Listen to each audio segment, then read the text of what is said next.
जय राम कृष्ण हरी जय राम कृष्ण हरी जय राम कृष्ण हरी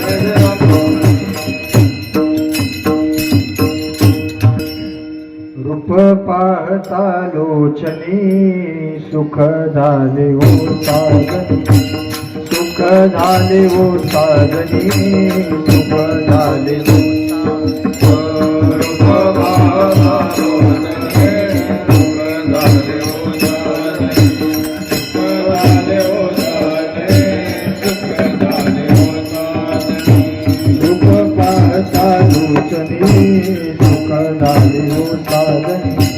सुख झाले ओ साजनी सुख झाले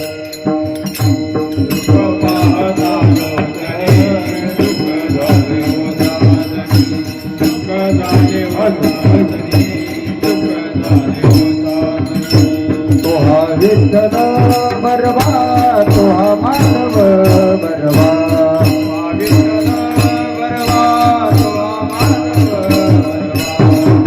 विठ्ठल बरवा तोहा माधव बरवा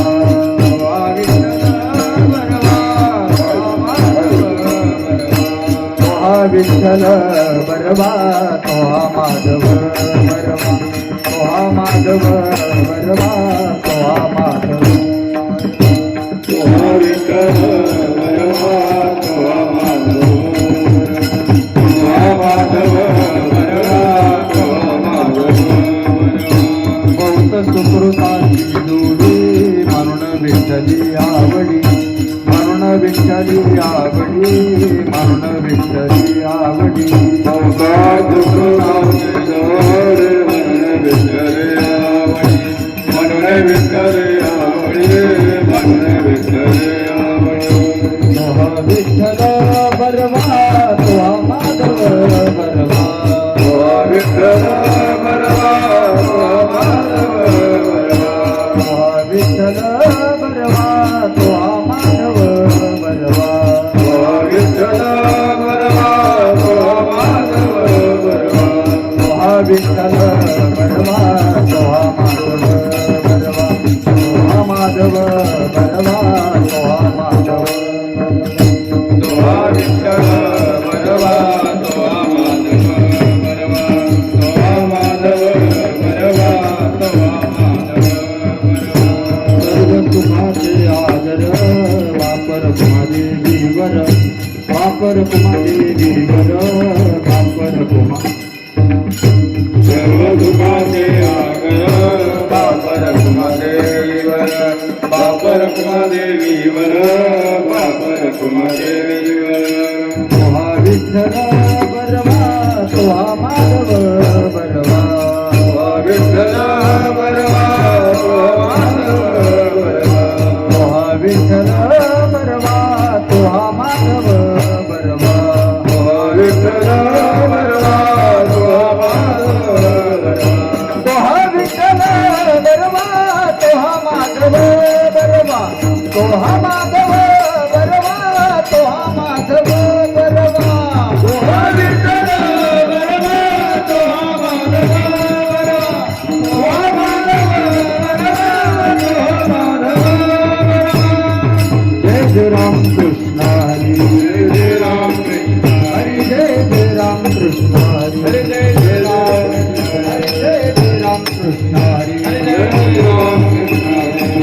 राम कृष्ण हरी जय राम कृष्ण हरी राम कृष्ण हरी जय राम कृष्ण हरी जय राम कृष्ण हरी जय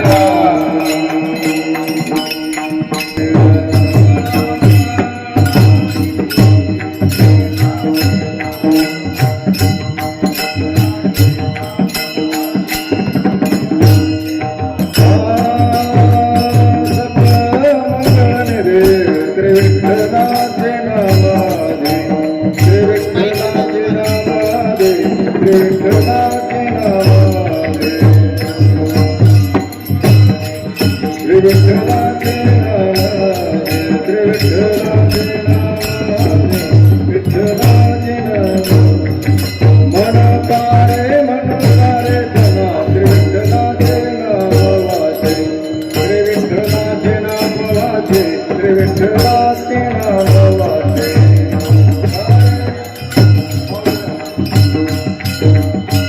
श्री विठ्ठलाचे नाम वाचे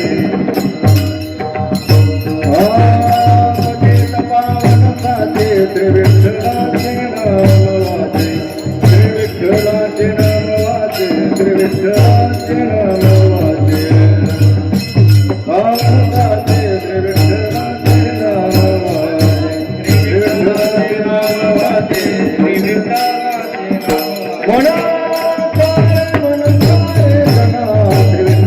नाम वाचे श्री विठ्ठलाचे नाम वाचे श्री विठ्ठलाचे नाम वाचे श्री विठ्ठलाचे नाम वाचे श्री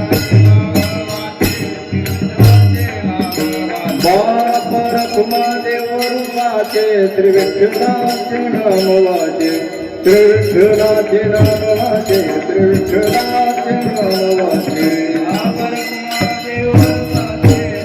विठ्ठलाचे नाम वाचे श्री विठ्ठलाचे नाम वाचे कुमादेवर वाचे श्री विठ्ठलाचे नाम वाचे श्री विठ्ठलाचे नाम वाचे श्री विठ्ठलाचे नाम वाचे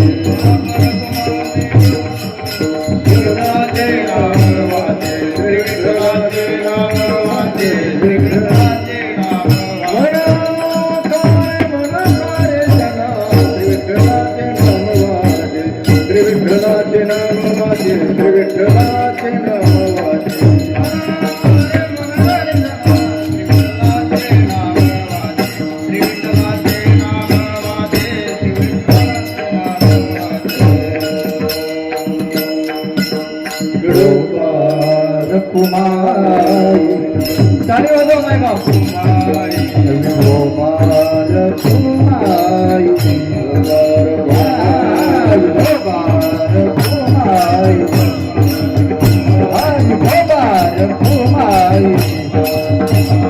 गोपाल कुमारी गोपाल कुमारी गोपाल कुमारी गोपाल कुमारी गोपाल कुमारी गोपाल कुमारी गोपाल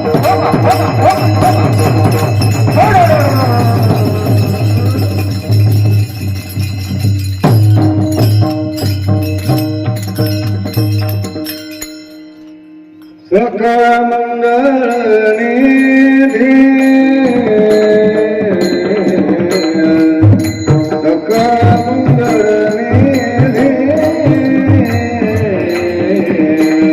सकळ मंगल निधी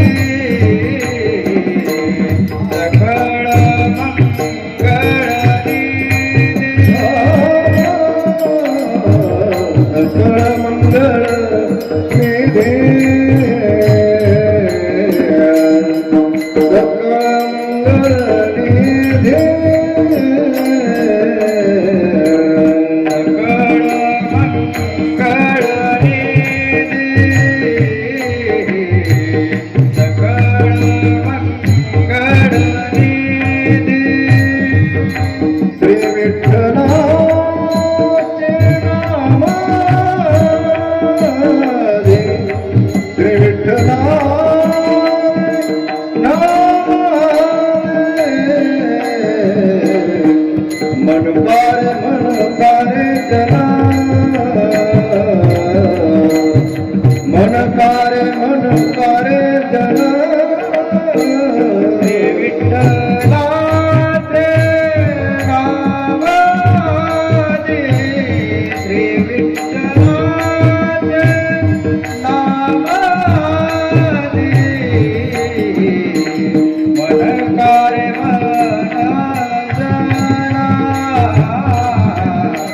मन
रीतावर्ग वडणे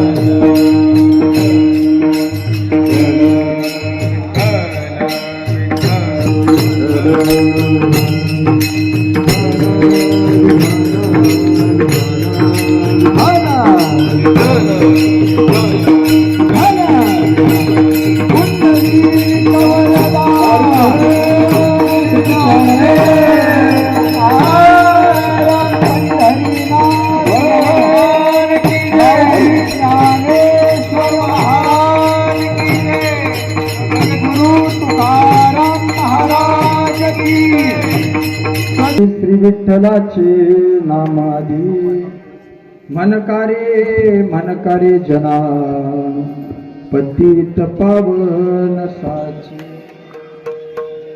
पतित पावन साचे श्री विठ्ठलाचे नाम वाचे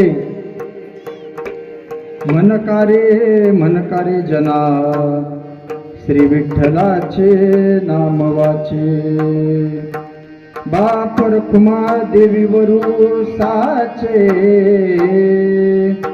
श्री विठ्ठलाचे नाम वाचे मनकारे जना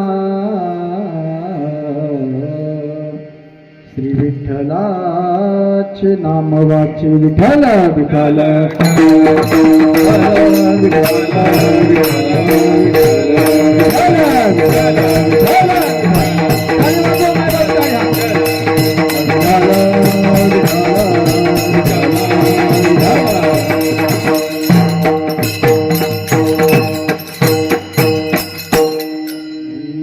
सकळ मंगळ निधी श्री विठ्ठलाचे नामाधी मनकारे जना श्री विठ्ठलाचे नाम वाचे वक्रतुंड महाकाय सूर्यकोटी समप्रभ निर्विघ्नं कुरु मे देवो सर्वकार्येषु सर्वदा मंगलं भगवान विष्णु मंगलं गरुडध्वजा मंगलं पुंडरीकाक्षो मंगलायतनो हरि समचरण सरोजं सान्द्रणीलाम्बुदाभं जगन्निहितपाणिं मण्डनं मण्डनाना तरुणतुलसीमालां कन्धरं कञ्जनेत्रं सदयधवलासं विठ्ठलं चिन्तयामि महायोगपीठे पुण्डरीकाय समागत्य तिष्ठन्तमानन्दकन्दं परब्रह्मलिङ्गं भजे पाण्डुरङ्ग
त्यांच्या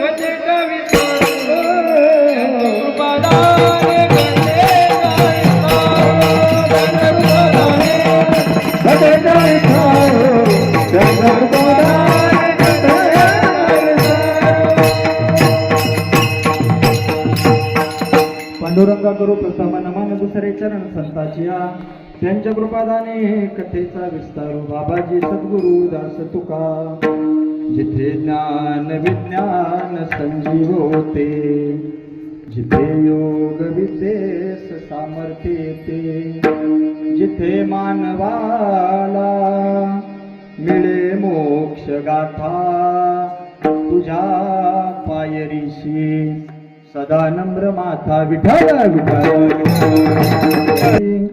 श्री विठ्ठलाचे नामाधी मनकारे जना श्री विठ्ठलाचे नाम वाचे. याला आवाज द्या थोडासा मग जागा ठेवा. कैवल्य तेजोनिधी भगवान श्री ज्ञानोबा आहे. मुक्त कैवल्य तेजोनिधी भगवान श्री ज्ञानोबा आहे. जगद्गुरु श्री संत तुकोबा आहे. आदी करून सर्व संतांच्या चरणी साष्टांग नमन करून या धर्म मंडपामध्ये उपस्थित सबंध मायबाप श्रोत्यांना विनम्र अभिवादन करून सेवेला सुरुवात करतो. आनंद कंद सच्चित आनंद घन परात्पर पूर्ण परब्रह्म प्रकाश आकारण करुणावरुणाले भक्त काम कल्पतरुम भगवान पंढरीश परमात्मा आणि त्या भगवान पंढरीश परमात्म्याच्या कीर्तन रूपी सेवेकरता निवडलेला अभंग कुणाचा आहे म्हणाल महाराज. तर ऐका ना दादा, सबंध महाराष्ट्रभर कार्यक्रम करत असताना समाजाला मी नेहमी 3 गोष्टी सांगत आलो. पैकी ऐका, एक आहे संत, 2 आहे भगवंत आणि 3 आहे तुम्ही आपण सर्वसामान्य जीव. या 3 गोष्टी कळल्या का कीर्तन कळते विठ्ठल.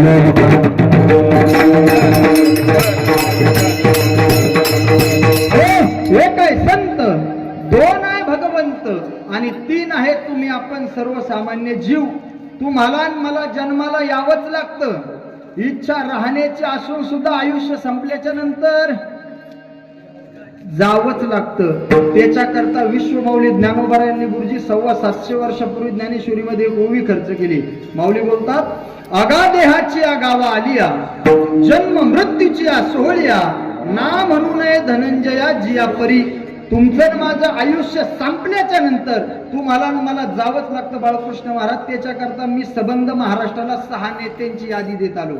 तुमच्याकडे पद आहे म्हणून तुमचं आयुष्य संपत नाही असं होत नाही दादा, संपवावंच लागतं. ऐका, तुमच्याकडे पद असलं तरी जावं लागतं, तुमच्याकडे प्रतिष्ठा असली तरी जावं लागतं, नामदेवराव तुमच्याकडे संपत्ती असली तरी जावंच लागतं. याच्याकरता महाराष्ट्रभर 6 नेत्याची यादी मी देत आलो. ऐका, एवढं वजन होतं त्यांच्या शब्दामध्ये की बोलायचे महाराष्ट्रात आणि दिल्लीचं तख्त हलायचं, एवढी ताकद. तरी आयुष्य संपल्याच्या नंतर घ्या यादी लिहून. पहिले नेते गेले हिंदू हृदय सम्राट सरसेनापती बाळासाहेब ठाकरे, 2 प्रमोद महाजन, 3 R.R. आबा पाटील, 4 गोपीनाथरावजी मुंडे साहेब, 5 विलासरावजी देशमुख साहेब आणि 6 अजितदादा पवार. 2 मिनिटात विमान त्या ठिकाणी बारामतीच्या गोजूबावीच्या माळरानावरती त्या ठिकाणी लँड होणार होतं दादा.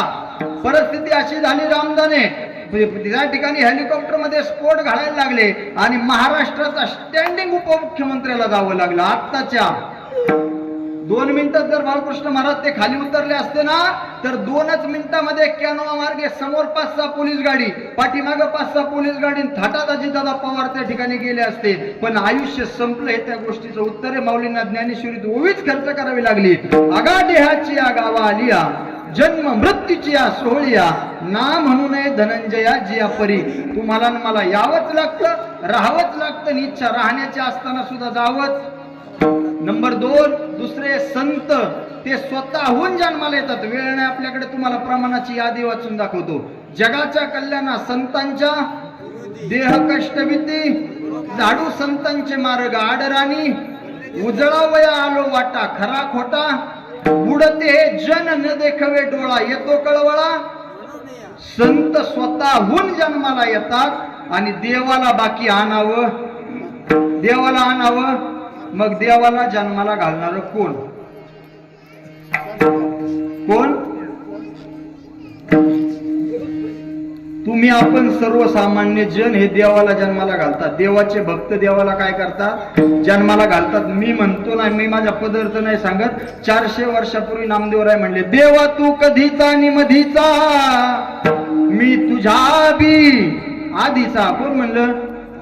नामदेव महाराज. तुझं देव पण आमच्या पुढे मिळवू नको, तुला जन्माला घालणारच आम्ही. कोणी म्हणावं हे? कोणी म्हणावं? संतांनी म्हणावं दादा, मी तर देवाच्या चारही युगात देवाच्या बरोबर आहे. तुमचं कसं काय? आपण आहेत ना महाराज सगळे.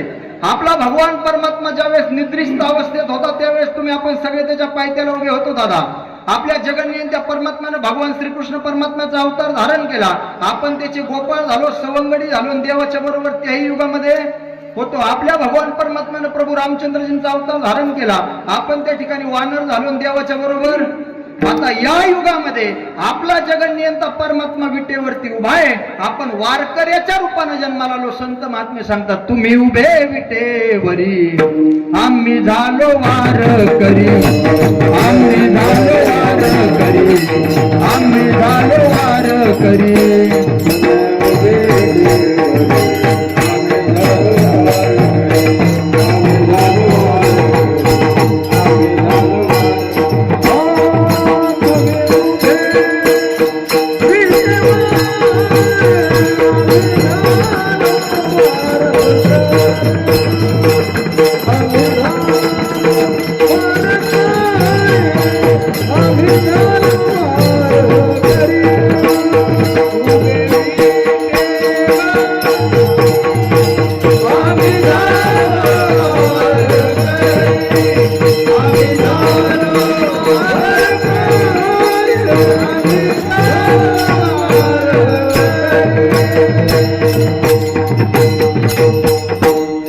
महाराजांकरता जोरदार. महाराज, मी कलाकार मंडळीवरती फार प्रेम करणारा माणूस आहे. मी लोकांना सांगतो, गावगाव एक वेळेस कीर्तनकारावरती प्रेम करू नका, पण ह्या आपल्या गावात येणाऱ्या गायक वादकावरती प्रेम करायला केल्याशिवाय राहू नका. काय नाही महाराज, 8 दिवस आपल्या गावात येतात, त्या ठिकाणी आपल्याकरता पाहुणे, पण 100 कीर्तनकार जेव घातल्याचं पुण्य नाही ना, ती माऊलीची लेकरं जेव घालण्याचं पुण्य दादा. कशा करता?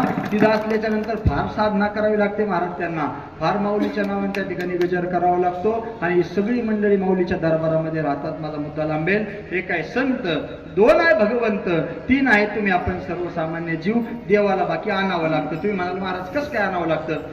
आता ऐका ना माय बाप्पांनो, थोड्याच दिवसामध्ये हनुमंतरायांची जयंती जन्मोत्सव आपण त्या ठिकाणी साजरा करणार आहे. आपण सगळी मंडळी पहाटेच्या वेळेस मंदिरामध्ये जमलो दादा. खालच्या आळीच्या सखा पाटलांनी वरच्या आळीच्या भिका पाटलाला आवाज दिला, म्हणले चला. टाळकरी आले का? म्हणले आले. मृदंगाचार्य आले का? म्हणले आले. पेटी मास्तर आले का? आले.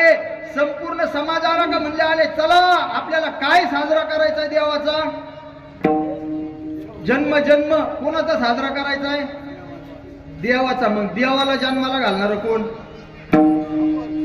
बरीच लोक म्हणत सुद्धा नाही महाराज. त्यांना वाटतं जर असं म्हणायला जावा आणि देवाने जर रात्रीतून आपल्याकडे पाहिलं तर गर्दी जमायला बसली सकाळी घरापुढं. मोठ्या मनानं म्हणत जा दादा, देवाला जन्माला घालणारे आपण आहे. कारण देवाला दुष्काळ आहे, पण कोणत्या गोष्टीचा?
दिलं थोर प्रेमाचा भुकेला, हाची दुष्काळ. त्या देवाला सुद्धा दुष्काळ आहे, पण प्रेमाचा दुष्काळ आहे माय बाप्पानं. मग कशा निमित्त कीर्तन आहे, कशा निमित्त प्रयोजन आहे, किम निमित्ताने तुम्ही आपण या ठिकाणी धर्ममंडपात जमा झालोत. माझ्या सहित प्रत्येकाला तुम्हाला कल्पना आहे, आपल्या वडनेर हवेली गावामध्ये गेली किती वर्षापासून चालू असणारा अखंड हरिनाम सप्ताह. अखंड हरिनाम सप्ताह म्हणजे ज्याची गणती नाही, अशा असणाऱ्या अखंड, शास्त्राने अखंड शब्दाचा अर्थ केला गुरुजी, अधिक खंड बरोबर अखंड, ज्याला सुरुवातीपासून आतापर्यंत खंड पडला नाही. मग अशा अखंड हरिनाम सप्ताहाच्या पहिल्या दिवसाची कीर्तन रूपी सेवा तुम्ही सर्व गावकऱ्यांच्या वतीने, गुरुजी मंडळींच्या सहकार्याने, बाळकृष्ण महाराजांच्या माध्यमातून तुमच्या सगळ्यांच्याच सहकार्याने माझ्या हॉटेल आली दादा.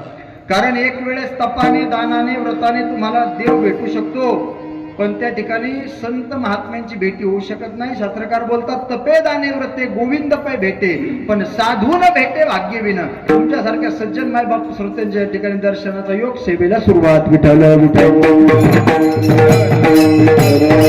क्लिअर करत होतो मी आपल्या समोर. एक आहे संत, दोन आहे भगवंत, तीन आहे तुम्ही. आपण सर्वसामान्य जीव. तुम्हाला मला यावंच लागतं, राहावंच लागतं, जावंच लागतं. संत स्वतःहून जन्माला येतात, देवाला बाकी आणावं लागतं. पण प्रत्येकाची भिन्न भिन्नता सुद्धा गणेश महाराज जाण्याची वेगळी आहे. आज कॅलेंडरला त्या ठिकाणी तारीख आहे 20/3/2026, पण आजची तिथी आहे. पण गुरुजी आजच्या तिथीला जर एखादे संत गेले ना, ही तिथी नाही राहत. ही काय होते? काय होते? पुण्यतिथी. का बरं? आजच्या तिथीला कोण गेलंय? संतांनी त्या ठिकाणी देह ठेवलाय, समाधी घेतली, म्हणून ती काय झाली? पुण्यतिथी. देव ज्या तिथीला आला त्या तिथीला आनंद देतो, म्हणून त्याची साजरी केली जाते जयंती. संत ज्या तिथीला जातात त्या तिथीला पुण्यवान बनवतात, म्हणून साजरी केली जाते पुण्यतिथी. कधीतरी तुम्हाला प्रश्न पडला का नाही, आपलं काय? वडनेरकर, आपलं काय? आपण येताना विठ्ठल घेऊन येतो, जाताना सुतक देऊन जातो, पण शायनिंग मधल्या मध्ये मारतो. सहज लोक म्हणतात आपला गावात हात नाही धरीत कोणी. मग मी विनोदाने सांगत असतो, तो गावात लोकांनी हात धरला बी असता, पण तू त्या लायकीचा पाय होता नाही कळत तुम्हाला. तू जर 90 पिऊन चौकात जर बसत असशील आणि जर चांगल्या माळकऱ्याला नाव ठेवत असेल, तू कोण हात धरायला लागले बाबा. पण कोरोना नावाच्या महामारी नंतर जर आपण जिवंत असू तर त्या जगन्नियंत्या परमात्म्याचे तुमच्या माझ्यावरती किती उपकार आहे. नाहीतर पाहिजे का तुम्हाला उदाहरण? नाशिक जिल्ह्यामध्ये नांदूर शिंगोटे नावाचं गाव आहे. जर पाहुणे रावळे असतील तर विचारून घ्या. तिथं नाशिक जिल्ह्यामध्ये नांदूर शिंगोटे नावाचं गाव आहे दादा. 80 लाख रुपयाचा बंगला आहे त्या माणसाचा. 80 लाख रुपयाच्या बंगल्यामध्ये त्या ठिकाणी आजोबाचा दशक्रिया पिंडदान विधी एकाच दिवशी, एकाच टायमाला, एकाच घाटावरती. नातवाचा दशक्रिया पिंडदान विधी एकाच दिवशी, एकाच ठिकाणी, एकाच घाटावरती. आणि मुलाचाही दशक्रिया पिंडदान विधी एकाच ठिकाणी, एकाच दिवशी, एकाच घाटावरती. 80 लाख रुपयाचा बंगला आहे, पण त्याला टाळ टाकण्याकरता करता पुरुष शिल्लक राहिला नाही. आयुष्य संपलं हे त्या गोष्टीचं उत्तर आहे. माझा मुद्दा क्लिअर करून देतो. तुम्हाला आणि मला यावंच लागतं, राहावंच लागतं, जावंच लागतं. संत स्वतःहून जन्माला येतात आणि देवाला बाकी आणावं लागतं. विठ्ठल विठ्ठल.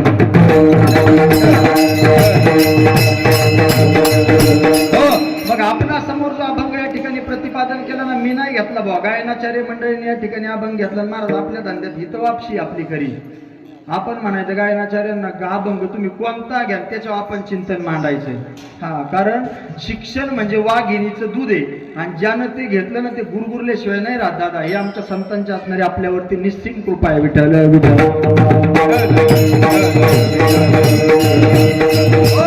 विश्वमौली ज्ञानोबरायांचा अभंग या ठिकाणी सेवेकरता निवडला.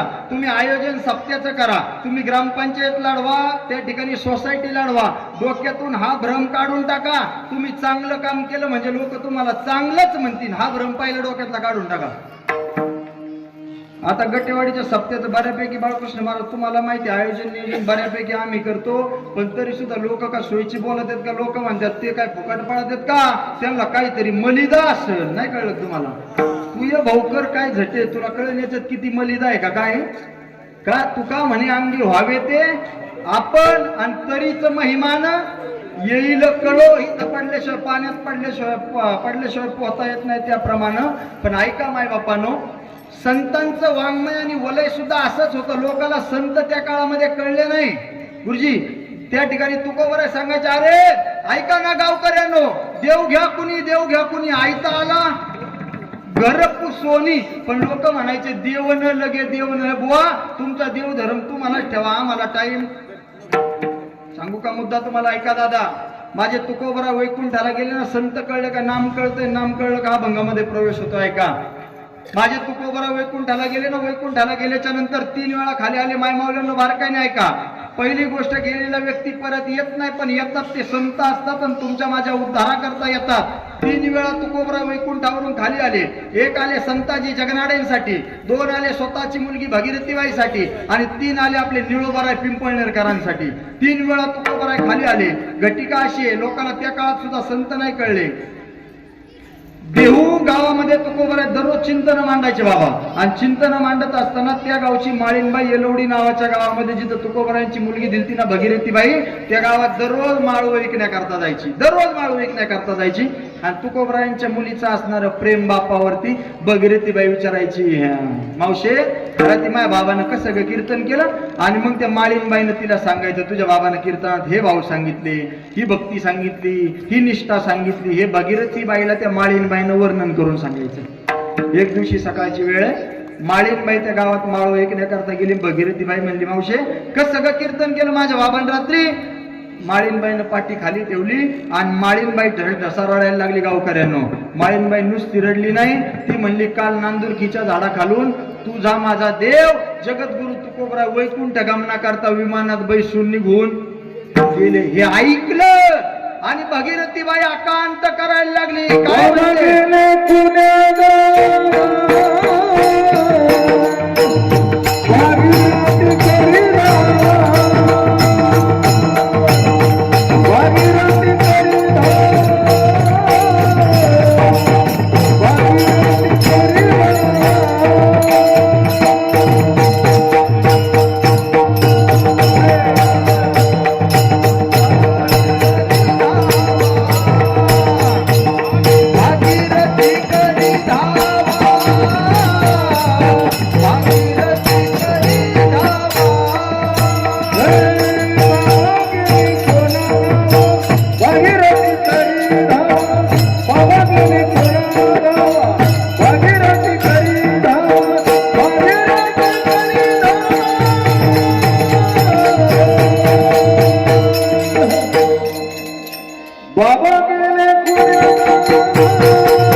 बाबा कोणत्या गावाला निघून गेले तुम्ही?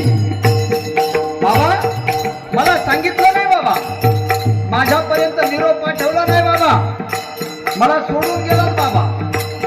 भागीरथीबाई आकांत तांडव करायला लागली. दादा, मुलीचं बापावरती किती प्रेम आहे आणि बापाचं मुलीवरती किती प्रेम आहे. वडनेरकर ऐका बारकाईनं, जोपर्यंत माय माऊल्यांना तुमचा बाप हयात आहे ना, तोपर्यंत माहेरात जा तुम्ही.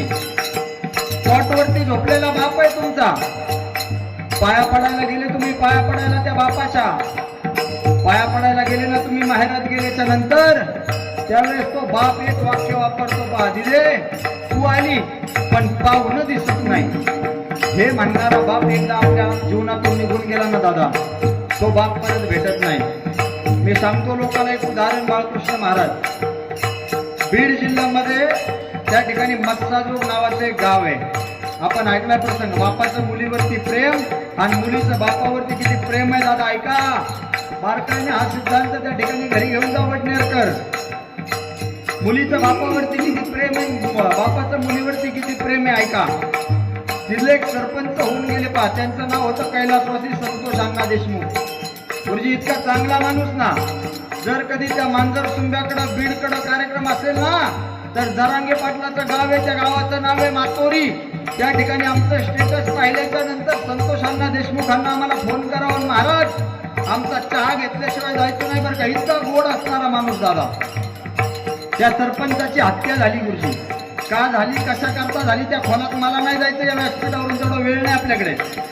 पण ऐका ना, हत्या झाली आणि हत्या झाल्याच्या नंतरचा प्रसंग असा झाला, त्याच्यानंतर हत्या झाल्याच्या नंतर 2च महिन्यामध्ये त्यांची मुलगी, तिचं नाव आहे वैभवी देशमुख, तिचा पेपर आहे दादा, पेपर. बापाची हत्या झाली, त्याही अवस्थेत परीक्षा दिली महाराज त्या वैभवी देशमुखनं.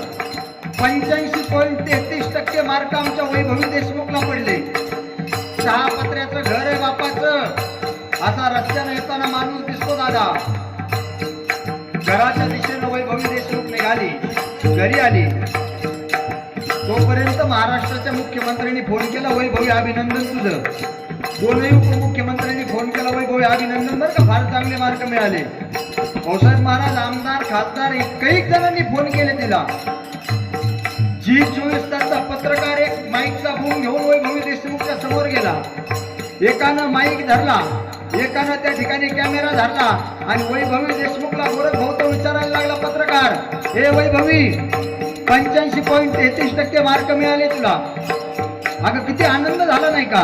महाराष्ट्राच्या मुख्यमंत्र्यांनी तुला फोन केला, उपमुख्यमंत्र्यांनी फोन केला, आमदार खासदारांनी फोन केले, किती अभिनंदन केलं तुझं, तुला आनंद नाही झाला का? मुलगी संतोष अण्णा देशमुखाची काय, मुलगी त्या ठिकाणी तुकोबारायांची काय, आणि दादा मुलगी तुमची माझी काय. ऐका, त्या मुलीच्या दोन्ही डोळ्यातून घळघळ घळघळ अश्रुधारा व्हायला लागल्या. वडनेरकर, ती मुलगी म्हणायला लागली, हो पत्रकार दादा, कशाचा आनंद आणि कशाचं काय हो, मला आनंद अजिबात नाही झाला. पत्रकार म्हणला, एवढे चांगले मार्क मिळाले, मुख्यमंत्र्यांनी उपमुख्यमंत्र्यांनी सन्मान केला, तुला आनंद नाही झाला?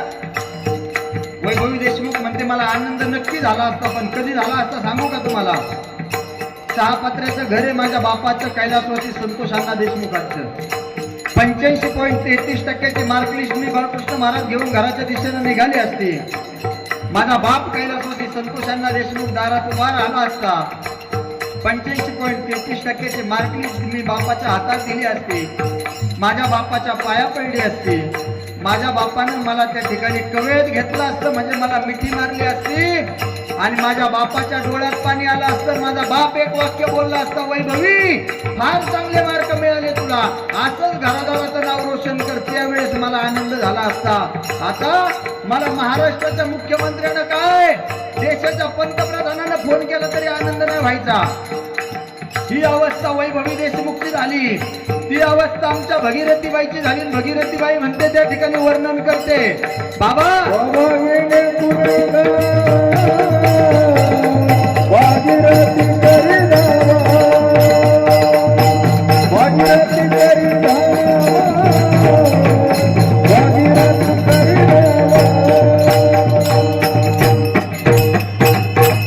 भगीरथीबाई आकांत करायला लागली. बाबा गेले कवन्या गावा आणि भागीरथी करी धावा. भागीरथीबाई धावा करायला लागली.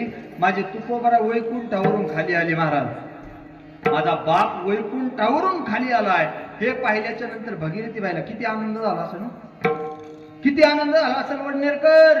इतका आनंद झाला, इतका आनंद झाला, पण घरात काय नाही ना बनवण्याकरता तिने गडबडीमध्ये शेवया येळल्या आणि शेवया येळल्याच्या नंतर त्याच्यात टाकण्याकरता दूधच नाही भगीरथीबाईकडे. सबंध येलवडी गाव फिरली गाड्या महाराज. ती पात्र हातात घेतलं, ओ माझा बाप वैकुंठावरून खाली आलाय आणि त्यांना खाण्याकरता शेवई बनवली. शेवई, पण त्यात टाकण्याकरता दूध नाही. देता का थोडं दूध, देता का थोडं दूध, देता का थोडं दूध. अख्ख्या गावाने दूध नाही दिलं भाऊ. मग तुम्हाला आता असं म्हणायचं का गणेश महाराज, त्या काळात त्या येलवडी नावाच्या गावात कोणाकडे दूध नसन म्हणून, नसन काय? अहो दूध होतच, पण वैकुंठावरून आलेल्या तुकोबराच्या मुखात जाऊ एवढी लायकी कुणाची नव्हती महाराज, एवढी लायकी कुणाची नव्हती. शेवटी तुकोबरायांनी येळेश्वरा ते पूजिले, येळेश्वरा ते पूजिले, सुगंधीचे तोडले, सुगंधीचे तोडले, सुगंधीचे तोडले.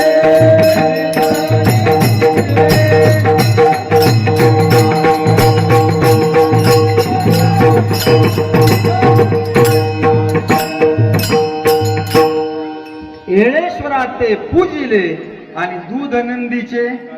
आता इथे कलियुगातले 2026 काय काय टकुरे लावते त्यांच्याकरता सांगतो, चमत्कार करतात ते संतच असतात असं, आणि त्यांना चमत्कारच येत नाही म्हणून ते संत नाही असं सुद्धा नाही.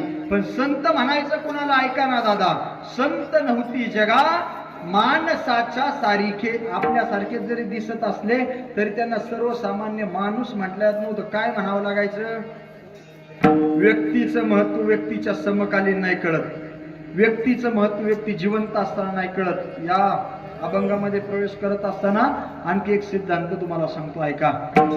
विश्वमाऊली ज्ञानोबाराय, सोपान काका, मुक्ताई आणि ज्ञानदादा, आमचे 4ही भावंडे आळंदीच्या सिद्ध बेटावरती राहायचे दादा. एक दिवस माऊलीला मांडे खायची इच्छा झाली म्हणून माऊलींनी त्या ठिकाणी मुक्ता आई साहेबांकडे इच्छा प्रगट केली. मुक्ता, मांडे खायच्यात मला. मग मांडे भाजण्याकरता भांड नाही आपल्याकडे, कुठं मिळतं का पाहतीस का? आमच्या मुक्ता आई साहेब सबंध आळंदी फिरल्या गड्या, खापराचं भांड त्या ठिकाणी मिळतंय का पाहण्याकरता. कुंभारवाडा फिरल्या, सबंध आळंदी फिरल्या, पण त्यांना खापराचं भांड कुणीच दिलं. तुम्हाला आता असं म्हणायचंय का त्या काळात आळंदीमध्ये खापराचं भांड कुणाकडेच नसेल? अरे त्याच्यावर मांड भाजून माझ्या ज्ञानदादाने खावं एवढी ताकद आणि एवढी धमक कोणात नव्हती, मला कोणातच नव्हती. मग इतका त्याग सहन केला ना माझ्या विश्वमाऊली ज्ञानोबारायांनी. मग त्या ठिकाणी विश्वमाऊली ज्ञानोबारायांच्या त्या कमिटीने असं ठरवलं गड्या, माझी माऊली म्हणजे सबंध वारकरी संप्रदायाचा पाया झाली. माझ्या माऊलीने किती त्रास सहन केला जीवनामध्ये. मग माझ्या माऊलीच्या समाधीच्या मंदिरावरती सोन्याचा कळस असला पाहिजे. बाळकृष्ण महाराज ही इच्छा प्रगट केली 2024 साली. पैसे जमा करायला चालू केले. पहिल्यांदा असं ठरलं 5 किलोचा बनवू. पैसे इतके यायला लागले, 5 किलोचे 7 किलो गेले गड्या.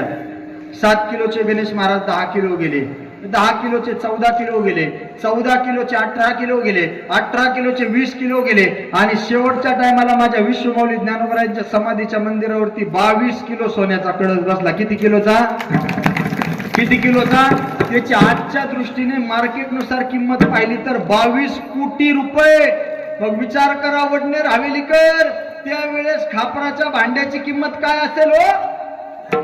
ते भांड माऊलींना त्या काळामध्ये मांड भाजण्याकरता मिळालं नाही, पण माझ्या विश्वमाऊली ज्ञानोबारायांच्या समाधीच्या मंदिरावरती 2025 ला 22 किलो सोन्याचा कळस बसलाय. संतांचा असणारं वले नाही त्यांच्या समकालीन लोकांना कळू द्या, पण संत निघून गेल्याच्या नंतर कळाल्याशिवाय राहत नाही. माय बाप्पा हो विठ्ठल विठ्ठल. मग ती असणारी माझी माय. ऐका ना, आतापर्यंत वडनेर हवेली गावात असं झालंय का जन्माला पुरुष म्हणून आलाय आणि त्याला आई म्हणून संबोधलं जातं? असं झालंय का दादा? आपल्या वडनेर हवेली गावात नाही, आमच्या गटेवाडीत नाही, पंचक्रोशीत नाही, पारनेर तालुक्यात नाही, अहिल्यानगर जिल्ह्यात नाही. का संबंध महाराष्ट्रात नाही, संबंध हिंदुस्थानात नाही, संबंध देशात नाही, संबंध जगात नाही. पुरुष त्याचा देह त्या ठिकाणी घेतलाय, त्याला आई म्हटल्यात. असे फक्त एकमेव झाली माझी विश्वमाऊली ज्ञानोबाराय. आईचं वलय आणि आईचं असणारं हृदयाने त्या ठिकाणी संपूर्ण जग कवेत घेतलं दादा. स्वतःचे मायबाप देहांत प्रायचित्ताला निघून गेल्याच्या नंतर जगाच्या ज्ञानेश्वर जगाला सांगितली, ज्ञान होय मुडा ती मूर्खा त्या दगडा. असे असणारे विश्वमाऊली ज्ञानोबाराय. आणि त्या माऊलीनं आजच्या अभंगामध्ये वर्णन करावं. सकळ मंगळ निधी श्री विठ्ठलाचे नाम आधी.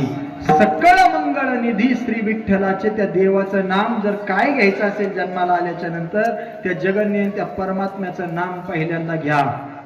माऊलींना प्रश्न केला लोकांनी, माऊली नाम घेतलं आणि उद्धार झाला असं कुणी आहे का तुमच्या सांगण्यामध्ये? माऊलींनी यादी सांगितली. यादी थोडा स्पर्श तुम्हाला होऊ द्या, तुमचा उद्धार झाल्याशिवाय राहणार नाही. नामाची ताकद एवढी आहे, नामाची ताकद. कारण सप्ताहाचं कीर्तन म्हटलं का 3 कीर्तनकार बांधलेले असतात. म्हणजे असं उपारण्याने, दाव्याने, द्वारखंडाने नाही, कशाने बांधलेले असतात? नियम आणि नियमावली. पहिल्या दिवशीच्या कीर्तनकाराला बंधन, त्यानं नामपर प्रकरणातला अभंग घ्यावा आणि त्या ठिकाणी वक्त्या श्रोत्यांपर्यंत त्या ठिकाणी निरूपण करावं. कालेच्या आधीचा जो कीर्तनकार आहे, आदल्या दिवशी त्यांना बंधन आहे, त्यांनी मागणीपर प्रकरणातला अभंग घ्यावा आणि त्या ठिकाणी श्रोत्यांसमोर वर्णन करून सांगावं. कालेच्या कीर्तनकारांना बंधन आहे, चरित्र ते उच्चारावे. केले देवे गोकुळे, म्हणजे मधल्या कीर्तनकारांनी काही बोंबलत सांगत सुटायचा. हा त्याचा अर्थ. कीर्तनाची परंपरा कशी माहितीये का? कशी आहे कीर्तनाची परंपरा? कशी आहे कीर्तनाची परंपरा? भक्ती ज्ञानाविरहित इतरा गोष्टी न कराव्या, प्रेम भरे वैराग्याच्या युक्ती विवराव्या, जेणे करून मूर्ती ठसावी अंतरी श्रीहरीची, ऐसी कीर्तन मर्यादा आहे संतांच्या घरची. विठ्ठल विठ्ठल. मग तो देव आपलासा करण्याकरता मायबापानं तुम्हाला जीवनामध्ये संधी येते, त्या संधीचं तुम्हाला सोनं करता आलं पाहिजे. जगविख्यात गायिका होऊन गेल्या, त्यांचं नाव आहे लता दिदी मंगेशकर. लता दिदी मंगेशकरांचा इंटरव्ह्यू चालू आहे आणि मुलाखतकाराने इंटरव्ह्यू घेणाऱ्याने विचारलं, दिदी इतकं सुंदर गायन करता तुम्ही, इतकं चांगलं गायन करता तुम्ही, सांगा ना तुमच्या गायनाचं गमक काय? लता दिदीने दिलेलं उत्तर आहे, मला एका पिक्चर मध्ये एका गाण्याचं 1 कडवं गाण्याची संधी मिळाली होती. काय गाण्याची? पूर्ण गाणं नाही गावले, एक कडवं गाण्याची संधी मिळाली होती. मी ते असं वठवलं की त्याच्यानंतर कुणाकडे गायन द्या किंवा मला गाणं म्हणायला द्या, मला म्हणावं लागलं. संधी ज्या श्री रामचंद्र प्रभूजींच्या उत्सवानिमित्त या ठिकाणी जन्मोत्सवानिमित्त आपला सप्ताह आहे ना, त्या प्रभू रामचंद्रजींच्या जीवनामध्ये एकाला संधी मिळाली, त्याचं नाव आहे केवट. आणि त्या केवटानं संधीचं सोनं केलं. बाबा सोनं तरी कसं केलं ऐका ना. ज्या वेळेस प्रभू रामचंद्रजी, सीता मैया आणि लखन भैया त्या ठिकाणी त्यांना शरयू नदी पार करून पलीकडच्या काठाला जायचं होतं आणि नदी पार करून जायची, नदीला पूर आलेला आहे आणि नदी पार करून जायची. अशा अवस्थेमध्ये कोणती गाडी पाण्यावर चालेल बरं? बोला बोला बोला बोला, कोणत्या गाडीत बसावं लागेल तेव्हा ती नदी येऊन जाईन, पाण्याहून जाईन? वा, नावेतच बसावं लागेल, होडीतच बसावं लागेल, त्याच्याशिवाय जमणार नाही. मग त्या ठिकाणी एक नाववाडी बसलेला होता नावेवरती, अशी वाकडी टोपी त्याची, सदरा 3 ठिकाणी फाटलेला त्याचा, अशी धोतर लुंगी टाईप बांधलेलं त्यानं. आणि अशा अवस्थेमध्ये गरीब नाववाडी तिथं बसला होता. आणि 3 जण गेले. लखनबाया म्हणले, केवट आम्हाला या काठावरून पलीकडच्या काठावर नेशील काय? संधी जीवनामध्ये संधी आली ना, तिचं सोनं करता आलं पाहिजे बरं का माय बापांना. ऐका, केवट आम्हाला या काठावरून त्या काठापर्यंत नेशील काय? त्यांनी यांच्याकडे पाहिलं, म्हणलं हा तुमचं नाव काय?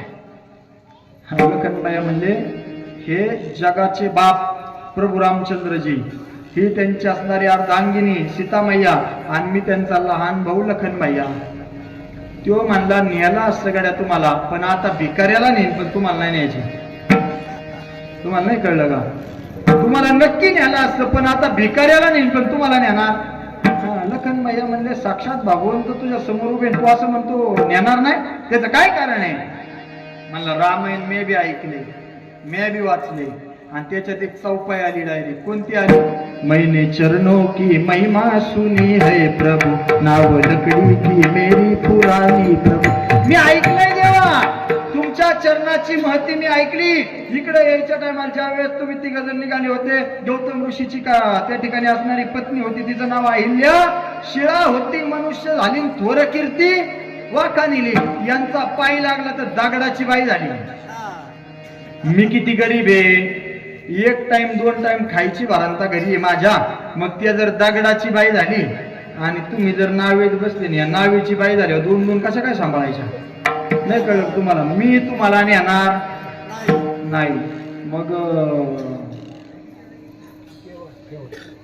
भगवान प्रभू रामचंद्रजी म्हणले, तुला इतिहास माहिती आहे का काही? म्हणले, काय?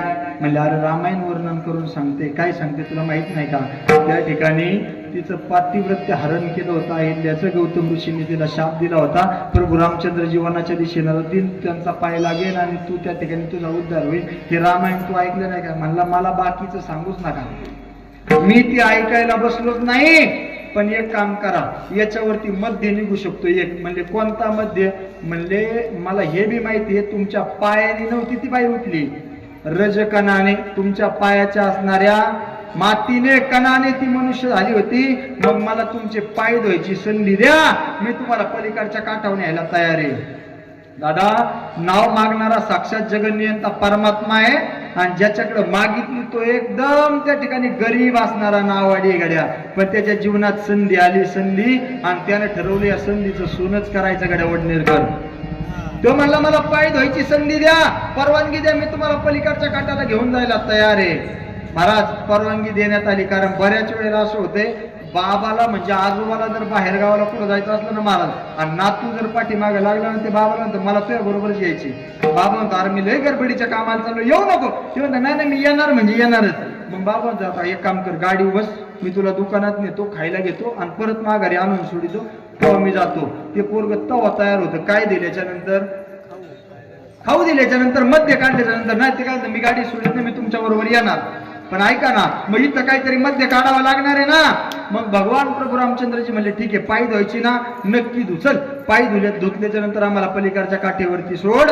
पण ऐका ना माय बापांनो, त्यानं आवाज दिला. आवाज, पाय धुण्याकरता काहीतरी लागेल ना, काठवड बिठवड लागेल ना महाराज, पात्र लागेल ना काहीतरी. त्यानं तिकडूनच आवाज दिला, अगं ऐकतेस का? आपल्याकडे देव नाव मागायला आलाय आणि त्याचे पाय धुवायच्यात, लवकर काठवड घेऊन ये. महाराज, झोपडीत जर खाली जर स्वयंपाक करायला लागली ती माय माऊली तर वरून सगळा सूर्यप्रकाश तिच्या झोपडीत पडतो. 3 रंगाचं लुगडं नेसलेली नावाड्याची बायको आहे. एक कान तुटलेली काठवट घेऊन पळत पळत तिथपर्यंत आली महाराज. ती काठवट घेतली, पाणी घेतलं त्या काठवटीमध्ये आणि ऐका ना दादा, पाय धुतोय तो गरीब नावाडी आहे, कशाचं ज्ञान नाही त्याला, पण त्याच्या जीवनामध्ये संधी आली, संधी, आणि भगवंताचे पाय धुवायला त्याने चालू केलं. पण प्रसंग असा व्हायला लागला बाळकृष्ण महाराज, एक पाय जर धुतला का तो खाली ठेवला का त्याला परत माती लागायची, परत पाय धुवायला लागला का दुसऱ्याला माती लागायची.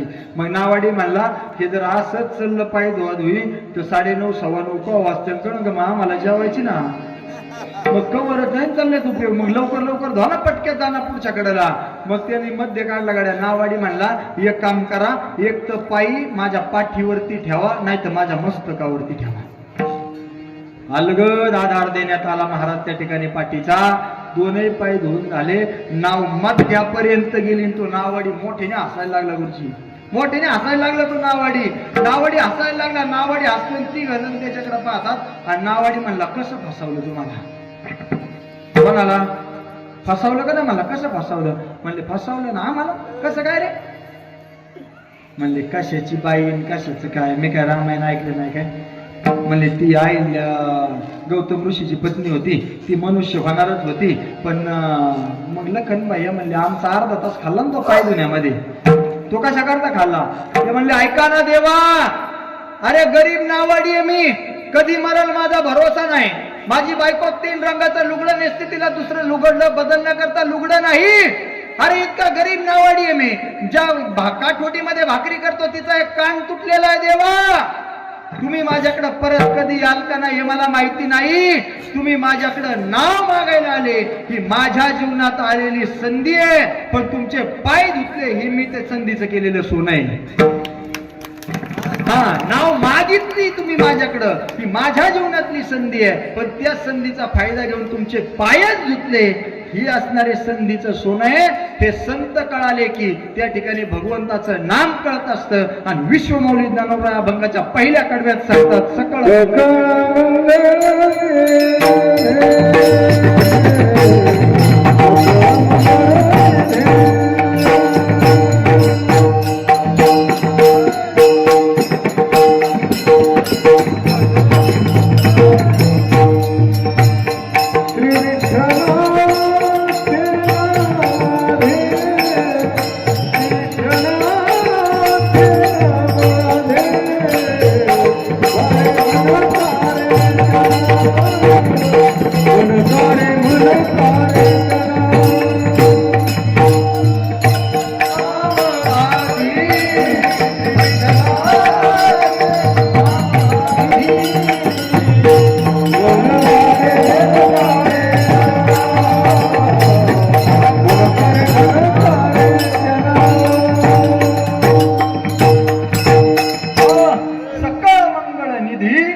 नामाधी. ऐका ना दादा, इथं तर सांगणारे साक्षात त्या ठिकाणी विश्वमौली ज्ञानोबर आहे. हिताचं असेल वडनेरकर आणि फायद्याचं असेल तर लहान्याचं सुद्धा मोठ्यानं ऐकलं पाहिजे, मोठ्यानं सुद्धा लहान्याचं ऐकलं पाहिजे. कारण ते काय हिताचं आणि फायद्याचं आहे. हिताचं असेल आणि फायद्याचं असेल, श्रीमंतानं सुद्धा गरीबाचं ऐकलं पाहिजे. जर हिताचं असेल आणि फायद्याचं असेल, खेड्यात राहणाऱ्याचं सुद्धा शहरात राहणाऱ्याने ऐकलं पाहिजे. पण ते काय पाहिजे, हिताचं आणि फायद्याचं. इथं तर सांगणारे स्वतः संत आहे आणि आपलं हिताचं सांगणारे आपण नक्की ऐकलं पाहिजे. विठ्ठल हा वडनेर हवेली सारखं म्हणलं मी, वडनेर हवेली नाही, वडनेर हवेली गावासारखं गाव आहे आणि पाऊसच पडाना. नामदेव शेठ पाऊसच पडाना म्हणल्याच्या नंतर गावात 3 जणांनी असं ठरवलं का आता आपण तीर्थयात्रा करू. पण तीर्थयात्रा कशी करायची, संगती पंगती देवासवे घडे. आपण सगळे मिळून 3 जण मिळून तीर्थयात्रा करू. 3घांच्यात कोण कोण होता ऐका. एक होते त्या गावातले मारवाडी, म्हणजे भले मोठे धनदांडगे असणारे पैशावाले शेठ. नंबर 2 होता त्या ठिकाणी गावातला मुसलमान माणूस, म्हणजे मुस्लिम समाजाचा माणूस. आणि एक होता आडाणी शेतकरी. तो म्हणला तीर्थयात्रा मला माहित नाही, पण तुमच्या संग जायची तर माही घडण म्हणून मी तुमच्या बरोबर येतो. पण या दोघांनी सांगितलं तीर्थयात्रा करायची आपल्याला 3 महिन्याची. किती महिन्याची? 3 महिन्याची. चला बरोबर. निघाले महाराज बरोबर. पण बरोबर निघाल्याच्या नंतर प्रसंग आहे, कारण आपलं नाम आपण कसं घेतो आणि संतांनी कसं घ्यायला सांगितलं याचं बराच जमीन आसमानाचा फरक आहे. का 3 जण निघाले महाराज आणि निघाल्याच्या नंतर असं ठरलं की तीर्थयात्रेमध्ये कमी खावं लागते. हे दोघांनी आड आणि शेतकऱ्याला सांगितलं, म्हणजे तीर्थयात्रा करत असताना कमी खावं लागतं. ऐका बरं सिद्धांत मला काय सांगायचं, आणि कमी खावं लागतंय. मग पहिल्या दिवशी अर्धा किलो तांदळाचा भात शिजवला. किती किलोचा? खायला किती गडी? शेतकरी म्हणला मी जर चांगला भूक लागली ना मला तर दुपारच्या पारी 3 भाकरी बशितो. किती? 3 भाकरी बशितो. आणि अर्धा किलोच्या तांदळात 3 गडी कसं काय जमायचं मग? पलीकडचे मंडपाच्या बाहेरचे पोर अर्धा किलो तांदळाचा भात त्या ठिकाणी घातला. शेतकरी म्हणला कसं जमायचं मग? पण त्यानं खाल्ला कसा तरी.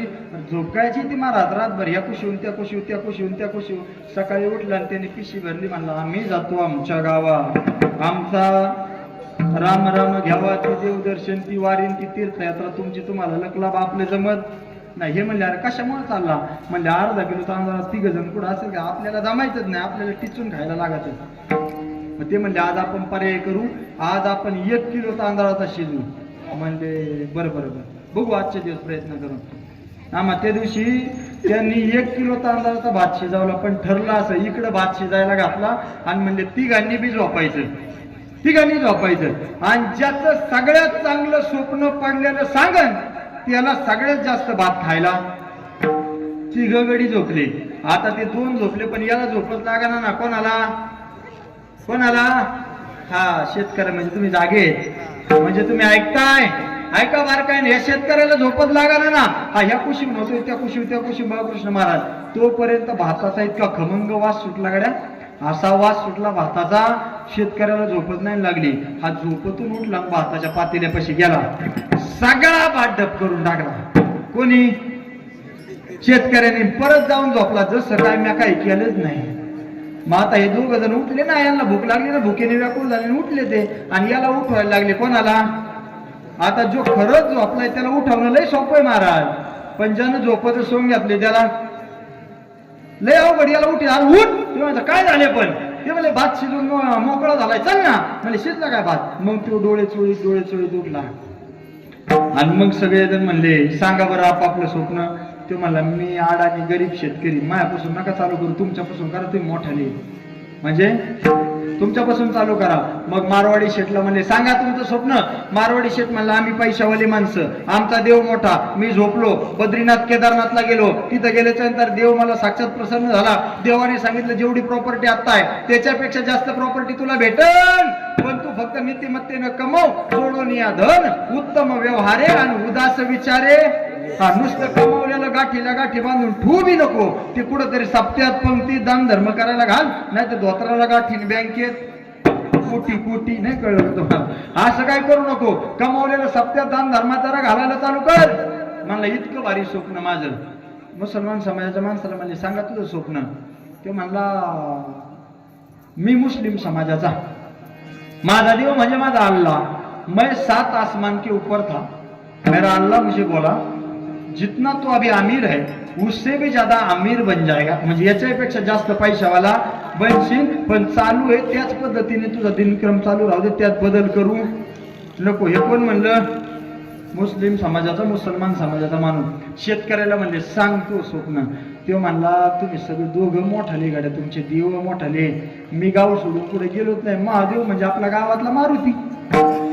म्हणला तुम्ही झोपले तसा मी झोपलो, आणि झोप लागायलाच लागली मला गणेश महाराज. तोपर्यंत आपल्या गावातला मारुती आला ना गादा घेऊन माझ्याकडे. येशीतला मारुती आपला गादा घेऊन आला आणि मला उठ म्हणला. ती उठ म्हणले, उठलो का मी. मला म्हणला उठ, खा भात. म्हणला मी पातेल्याजवळ गेलो, भात खायला चालू केलं. म्हणला मी तुम्हाला ठेवणार होतो गाड्या, पण मला मारुती म्हणला सगळा खा नाही तर गदाच टाकी. मग हे 2 जण म्हणले तो सगळा खाल्ला का? म्हणले सगळा खाल्ला. म्हणजे हे 2 उपाशी राहिले का?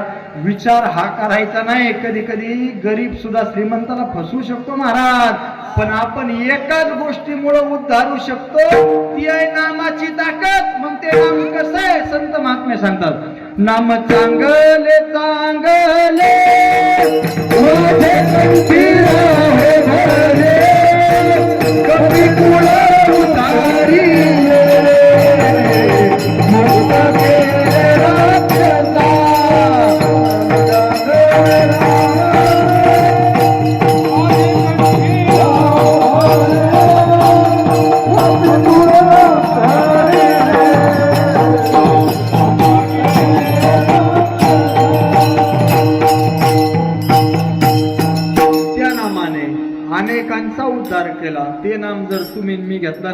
तर आपलाही उद्धार नक्की होईल. कोणत्या नामाने आपला उद्धार होतो मला माहिती आहे. सगळ्यांनी मोठ्या प्रेमाने हात वर करा बरं सगळ्यांनी. आणि हे कीर्तन रेकॉर्ड होतंय बारकाईने ऐका.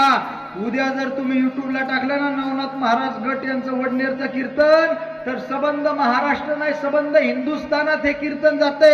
रेकॉर्डिंग जे करतात ते माझे सोशल मीडियाचे महाराष्ट्र राज्याचे प्रमुख. त्या ठिकाणी आपली संस्कृती आपला इतिहास चॅनल ज्यांचा आहे ते गोरख भाऊ सांगळे येळपण्यावरून आपला कार्यक्रम शूटिंग करण्याकरता या ठिकाणी उपस्थित आहे. आणि राहू द्या आता असेच मी आलो चहा घेऊन तोवर करा करा करा हातवर करा सुंदर मोठ्या प्रेमाने म्हणजे राहील ना बापू. राम लक्ष्मण जानकी जय बोलो हनुमान की. राम लक्ष्मण जानकी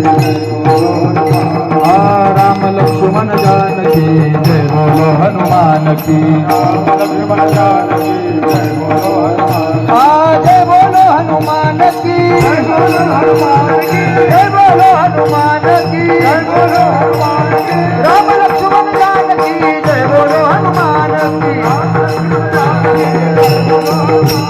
राम लक्ष्मण जानकी जय बोलो हनुमान की.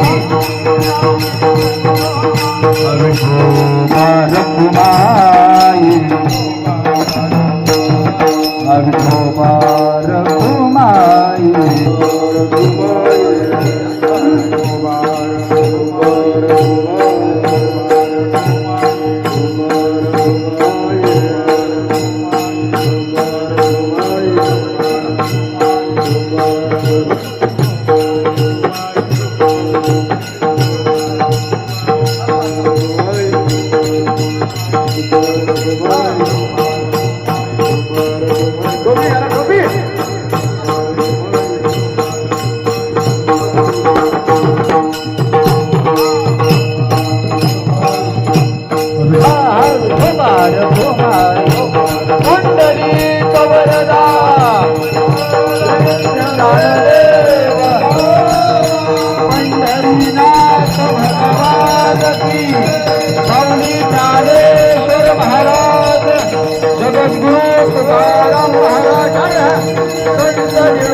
छत्रपती शिवाजी महाराज की.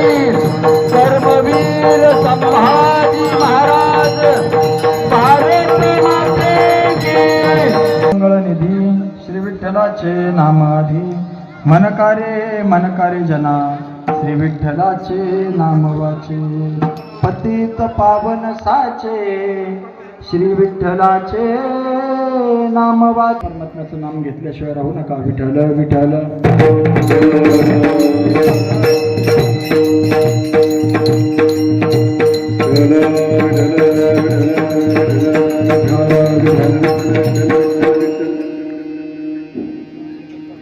लवकरच दिला महाराज हार विटाळून कारण वयामानाने आता वजन नाही ना सण ते हार घालण्याकरता पुण्या मुंबईमध्ये बाळकृष्ण महाराज लोकांना पैसे द्यावे लागते बरं का. आता या इलेक्शन मध्ये आमचा एक परममित्र नगरसेवक झाला. हाराचे वैशिष्ट्य असं आहे आमचा एक परममित्र नगरसेवक झाला पुण्यामध्ये. आणि त्यानं मला सांगितलं महाराज किती मोठं कीर्तन असलं म्हणजे पाकिटावर किती मोठं असलं तरी सुद्धा माझ्या विजय मिरवणुकीला तुम्हाला पुण्याला यावंच लागेल. आम्ही महाराज 2-4 जण त्या ठिकाणी गेलो. आमचे गणेश महाराज बरोबर होते. तिथं गेलो आणि त्याच्या गळ्यात असे हार पडायचे. हार पडला की ते लगेच काढून फेकून द्यायचा. लगेच दुसरा हार लगेच तिसरा हार लगेच चौथा हार. माझ्या समोर त्याच्या गळ्यात 150 हार पडले बाळकृष्ण महाराज.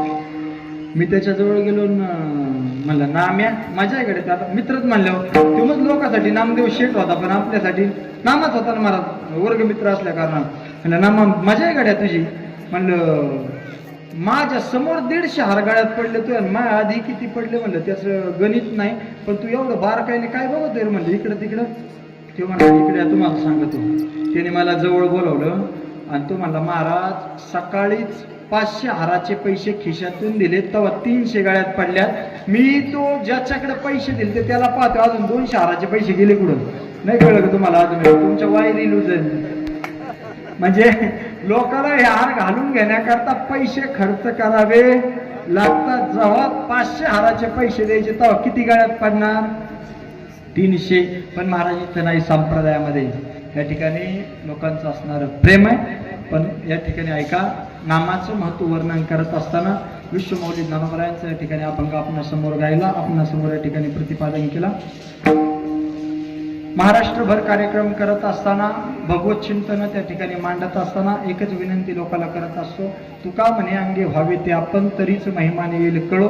पार नाही ना काय करता आलं तर काहीच करू नका, पण त्या भगवंताचं नामचिंतन घेतल्याशिवाय राहू नका. मग ते कसंही घ्या. संत महात्मे सांगतात त्या ठिकाणी श्रीराम बोला, श्रीराम बोला, श्रीराम बोला. किती मंत्र हा सोपा, उठता बसता कामे करता, वदनी राम नाम घेता, खर्च लागतो का, खर्च लागतो का. किती मंत्र हा सोपा. हा मंत्र एवढा सोपा आहे आणि त्या नामाच्या चिंतनानेच आपल्याला त्या ठिकाणी तरुण जाता येते. पा त्या नामाच्या चिंतनाने मग तुम्ही कसंही घ्या. ते म्हणत नाही गरिबानं काय घेतलं, श्रीमंतानं काय घेतलं, कुणी काय घेतलं, पण त्या नामाच्या चिंतनाने त्याच्यावरती, त्या परमात्म्यावरती आपला काय असला पाहिजे, विश्वास असला पाहिजे. विश्वास आता कसा असला पाहिजे सांगा. आपला आपल्या संतांवरती ना आपल्या देवावरती कसा विश्वास असला पाहिजे.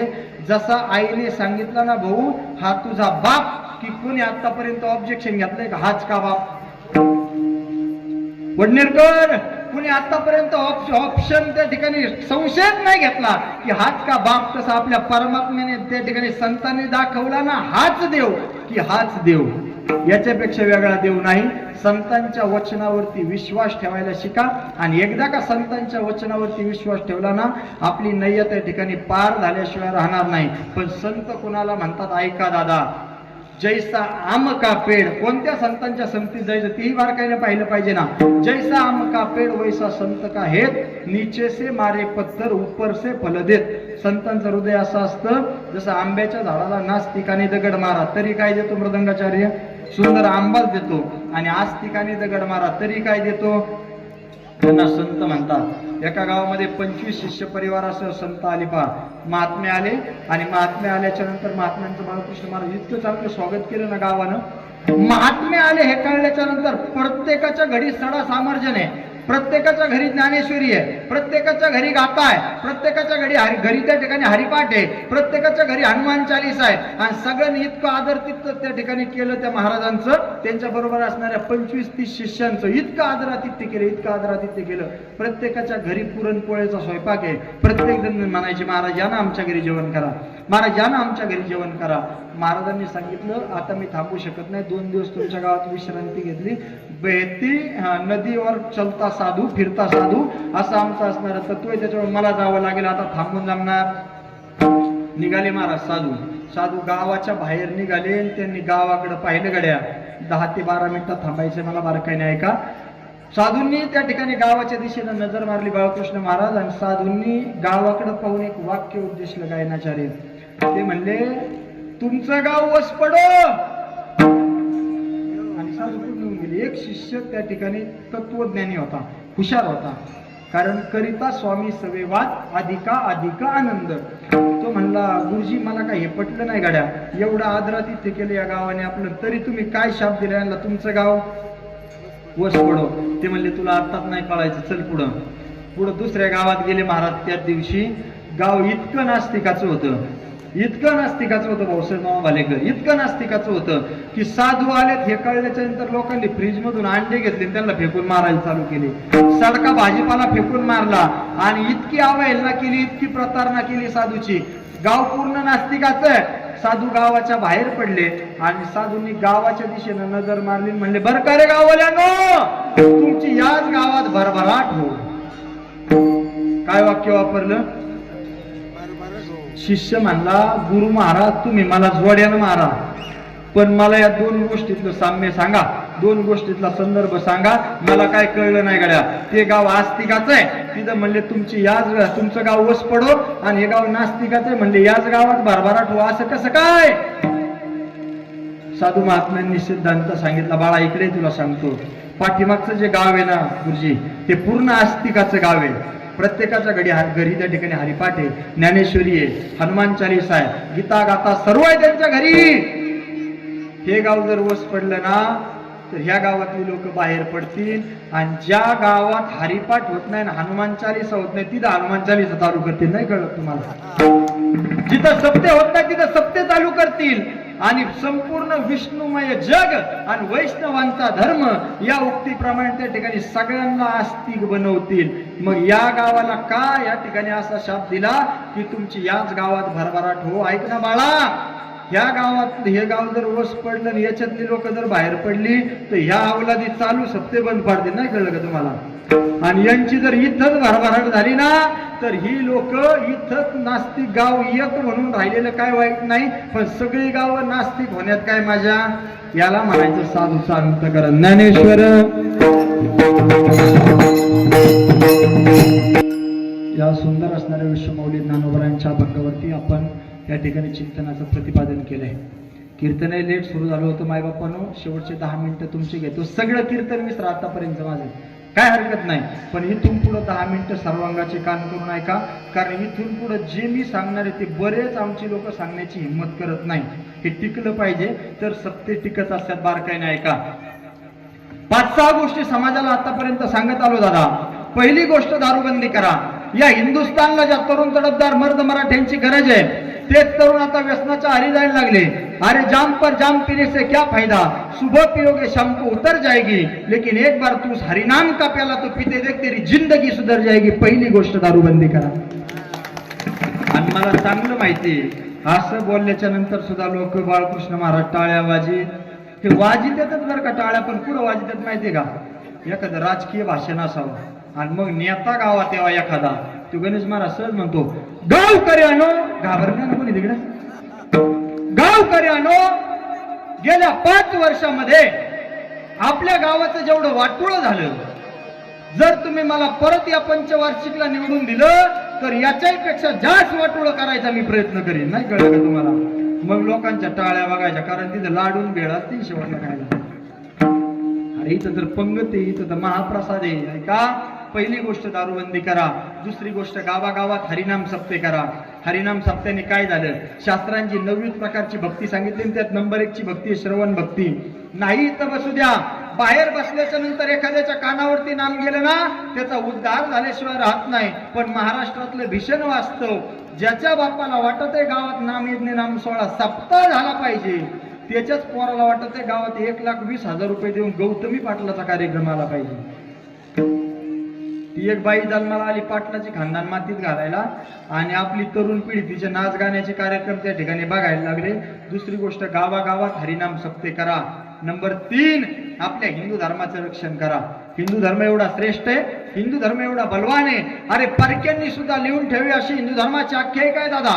औरंगजेबाची बायको होती, ती औरंगजेबाला सांगत होते आलमगिराची बेगम सांगते आलमगिरा, शिवाजी असेल सूर्य तर संभाजी चांद तारा, पण चंद्रावरती दाग आहे संभाजी बेदाग आहे. आलमगीर जरा जपून, कारण संभाजी सह्याद्रीचा वाघ आहे. हे कोण सांगत होतं? कोण सांगत होतं? औरंगजेबाची बायको. तिला आपला हिंदू धर्म कळाला. हिंदूंनो, आपल्या बऱ्याच अवलादींना आपला अजून हिंदू धर्म कळाला नाही. आणि जर आपल्या लोकांना बाळकृष्ण महाराज आपला धर्म कळाला असता तर गेल्या 2 महिन्यामध्ये अहिल्यानगर जिल्ह्यात 117 कुटुंबांनी ख्रिश्चन धर्म स्वीकारला, तो स्वीकारला नसता. किती कुटुंबांनी स्वीकारला? अरे बलिदान मास संपला आता 18 तारखेला. धर्म धर्म धर्म म्हणतात ते तरी काय? ज्या धर्मवीर छत्रपती संभाजी राजांनी ओढू तुळापूरला त्या ठिकाणी स्वतःच्या देहाचं बलिदान दिलं, स्वतःच्या देहाची लाही लाही झाली. सोपी गोष्ट नाही मायबापांनो. जिवंत माणसाची त्या ठिकाणी चमडी काढण्यात आली, जिवंत माणसाच्या बोटाची नख काढण्यात आली, जिवंत माणसाच्या डोळ्यामध्ये तप्त असणाऱ्या सळ्या घातल्या आणि डोळे असणारे काढले. सोपा गोष्ट समजली का? सोपी गोष्ट आहे का महाराज? पण तरी सुद्धा काय नाही सोडला, काय नाही सोडला. उलट सांगितलं वाघाच्या जबड्यात घालून हात, अरे मोजील दात अशी ही छत्रपती शिवरायांची अवलाद. कोणी सांगितलं? धर्मवीर छत्रपती संभाजी राजांना. माय मावल्यांनो वडनेरकर, जो डोक्यावरती पदर घेताना तुम्ही पदर, धर्मवीर छत्रपती संभाजी राजांनी जर बलिदान दिलं नसतं तर तुमच्या डोक्यावर आज पदर नसता. जे कुंकू तुम्ही लावताय धर्मवीर छत्रपती संभाजी राजांच्या बलिदानाचं त्याग आहे. ते पुरुष वर्ग आपण डोक्यात टोपी घालतोय, गंध लावतोय ना, धर्मवीर छत्रपती संभाजी राजांना केलेला त्याग आहे. नाही तर इथं आज कीर्तनाचा कार्यक्रम नसता गुरुजी. धर्मवीर छत्रपती संभाजी राजे जर धर्माकरता जगले नसते ना, मला येताना पारनेरवरून परवानगी घेऊन यावं लागलं असतं. काय हुजूर, आपकी दरबार में थोड़ा समय के लिए संकीर्तन करना चाहते हैं। मग ती अवलाद दाढी खाजावता म्हणली असते, करो करो थोड़ा समय करो, बाद में हमारे नमाज का टाइम होने वाला है। एक धर्मवीर छत्रपती संभाजी राजे आणि एक छत्रपती शिवाजी महाराज झाले हिंदूंनो, आपल्या 56 पिढ्यांचा उद्धार त्या ठिकाणी त्यांनी केला।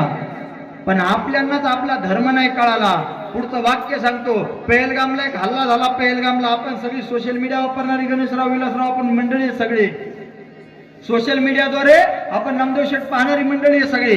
पहलगामला एक हल्ला झाला गाड्या, आतंकवादी बंदुका घेऊन आले बाळकृष्ण महाराज आणि समोरच्यांना सांगितलंय, ऐका रे तुमच्यातले कोण कोण जेवलेत रे? सगळे म्हणले आम्ही जेवलोय आम्ही जेवलोय आम्ही जेवलोय। जेवढे जेवढे उपाशी होते त्यांना गोळ्या घातल्या आणि जे जेवले होते त्यांना म्हणले जा तुमच्या घरी। बरोबर आहे ना? मग त्यांना विचारलं तुमचा, बोला मोठ्याने, त्यांना विचारलं तुमचा हिंदू म्हणलं का सोडून दिले, मुसलमान म्हणलं का गोळ्या घातल्या? बरोबर आहे ना? मग हिंदू म्हणलं का, बोला मोठ्याने, हिंदू म्हणलं का? महाराष्ट्र टोकाचा धर्म सांगतो लोकांना, गायांचं रक्षण करतो म्हणून तुमच्या समोर जो नवनाथ महाराज गड बोलतो ना, त्याच्यावर महाराष्ट्रात 13 गुन्हे दाखले महाराज। किती गुन्हे? आपण गुन्ह्यांना भीक घालत नाही। छत्रपती शिवाजी महाराजांचं रक्त आपल्या अंगात आहे, धर्मवीर छत्रपती संभाजी महाराजांचं रक्त आपल्या अंगात आहे। पण दादा आम्ही जर पाकिटा करता तुम्हाला म्हणत असू ना, या साहेब बसा आमच्या मांडीवती, आमची सवय नाही। तुला म्हणे सत्य सांगो येवत तर आगे येते ते लोकांचं पोरग किती शेंबड हे मला नाही सांगायचं, पण माझं किती देखणं हे सांगायचं। लोकांचा धर्म किती वाईट आहे मला नाही सांगायचा, पण माझा किती चांगला हे सांगायचं तुम्हाला। हिंदूंनो, डोळे उघडे ठेवा, डोळे कान उघडे ठेवा, समाजात फिरा। अजून जरा खेडोपाडी बरे आमच्या बरोबर फिरा।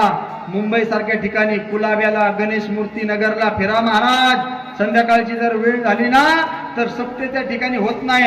कीर्तनातून मला काय मिळेल हे मला माहित नाही, पण आजच्या वडनेरच्या कीर्तनातून मला 5 गोरक्षक आणि 5 हिंदुत्ववादी कार्यकर्ते मिळाले ना। नवनाथ महाराज गटाच्या आजच्या कीर्तनाचं सार झालं महाराज, सार झालं आजच्या कीर्तनाचं। माय बापा कशा करता एवढं महत्व आहे तुमच्या माझ्या धर्माला, तुमच्या माझ्या धर्माला म्हणून। आणि असा टोकाचा धर्म सांगितला म्हणजे लोक काय आमच्या पाकिटात 5-10 हजार रुपये जास्त घालून देत नाही महाराज, नाही देत महाराज। पण कशा करता खरं सांगणं आपलं कर्तव्य आहे, खरं सांगणं हे आपला सहभाग त्या ठिकाणी नोंदवल्यासारखं आहे। म्हणून आपल्या धर्माचं रक्षण करा। चौथी आणि अति महत्वाची गोष्ट, गोमातेची सेवा करा। गौवा से क्या नाता है, गौवा हमारी माता है। गाय जर तुमची माझी माय असेल तर याच हिंदुस्थानात 40,000 कत्तलखाने, किती कत्तलखाने? दिवसातली जर एक गाय कापायला जात असेल तर किती गाय कापल्या जातात? किती?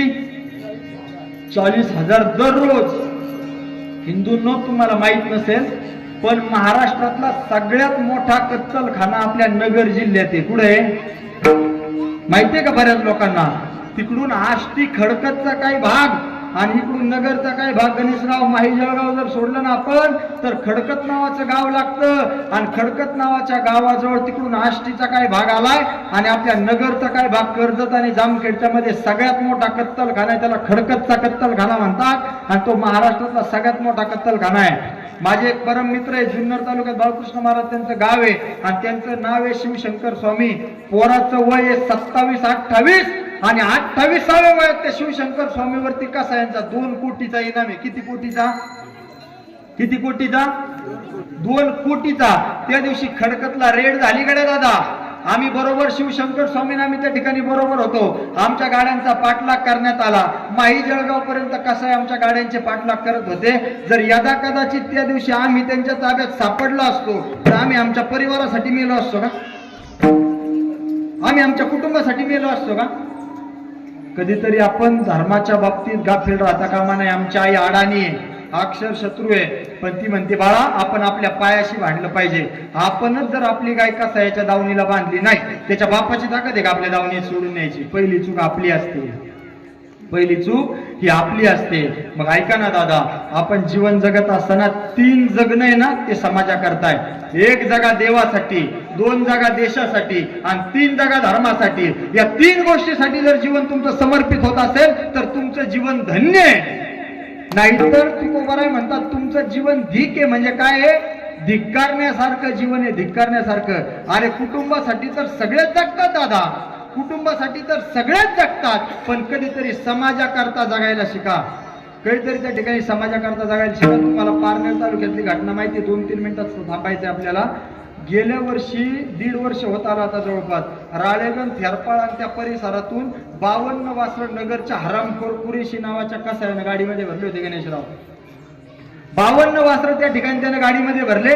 गाडी त्या ठिकाणावर निघाली. गोरक्षणाचं कार्य करत असताना पठारे परिवार त्या ठिकाणी, गोरखराव पठारे, विशालराव पठारेंचे फोन आम्हाला आले, महाराज गाडीत तर वासरं भरणार आहे, पण काय करता येईल का पहा. मला त्या दिवशी बावधनला पुण्यामध्ये कीर्तन वास्तू शांतीनिमित्त 4 ते 6 2 वाजता माझ्या गाडीने शिक्रापूर सोडलं होतं. राळेगण सिद्धीचे अण्णा हजारेंबरोबर असतात, त्यांचं नाव आहे सुभाष पठारे सर. बारकाईने ऐका माय माऊल्यांनो.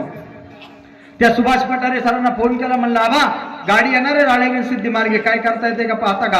आबा राळेगण सिद्धीच्या चौकामध्ये 25-30 लोक घेऊन उभे राहिले गणेश महाराज, पण 2 कसाई गाडीमध्ये. त्यांची हिंमत एवढी गुरुजी, अंगावर गाडी घालायचा प्रयत्न केला पण गाडी थांबवली नाही. गाडी पारनेर फाट्याच्या दिशेने निघाली. पारनेर फाट्यावर आपले हिंदुत्ववादी कार्यकर्ते बाळकृष्ण महाराज 25-30 जण, पण त्यांच्यापाशी गाडी थांबली नाही. गाडीनं वाडेगावांमधून युटर्न घेतला.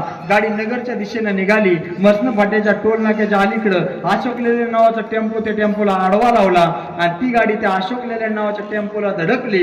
आपल्या हिंदुत्ववादी कार्यकर्ते 100-200 गोळा झाले. त्यांनी ते कसाई गाडीतून खाली उतरवले आणि कुत्रीच्या ऐगत तुडावली. तुम्हाला कळल किती तुडावले म्हणून वाक्य परत एकदा वापरतो. ते कसाई गाडीच्या खाली उतरवले आणि कुत्रीच्या ऐगत तुडावले. नाही कळलं का तुम्हाला अजून नवी. ते कसाई गाडीच्या खाली उतरवले आणि कुत्रीच्या ऐगत तुडावले. इतके तुडावले ते म्हणले आम्ही परत हा धंदा करणार नाही. पण हिंदूंना तुमची माझी सगळ्यात वाईट सवय, हा बऱ्याच जणांनी आपले मोबाईल काढले. काय केलं त्याचा व्हिडिओ काढला. तो व्हिडिओ पारनेर पोलीस स्टेशनला गेला.